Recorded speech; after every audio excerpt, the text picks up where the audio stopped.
échappé à votre sagacité que nous sommes en pleine période de chasse. Sanglier, chevreuil, bécasse, tout y passe. C'est normal, nous sommes en Gironde, le département le plus cynégétique de France. Et quand je dis que tout y passe vraiment. C'est même la pleine saison de la chasse au radar.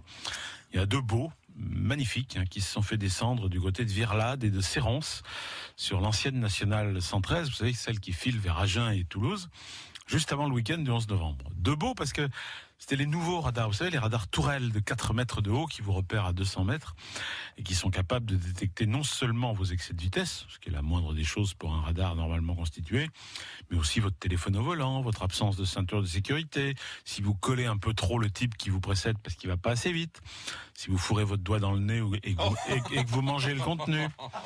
Enfin bref, tous ces comportements... Non, pas si. non. Il y en a plein qui le font. Il y en a plein qui le font. Enfin bref, tous ces comportements déviants qui vous rendent indigne du titre de conducteur automobile. C'est des radars du 21e siècle, fiables, costauds et surtout indestructibles.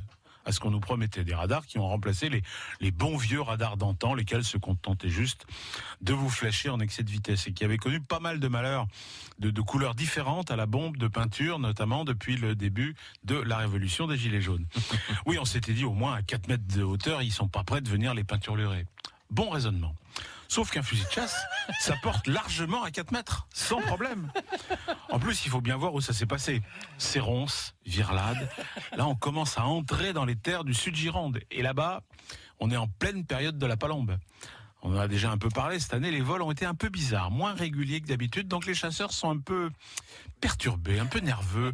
Comme ils ont moins de palombes à se mettre sous la dent, ils s'entraînent sur ce qu'ils trouvent, à partir du moment où c'est en hauteur. Puis vous savez ce que c'est.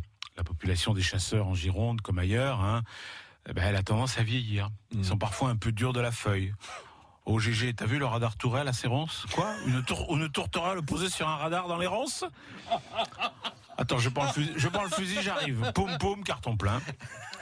Oui, parce que curieusement, ils sont souvent durs de la feuille, mais ils ont une très bonne vue en revanche.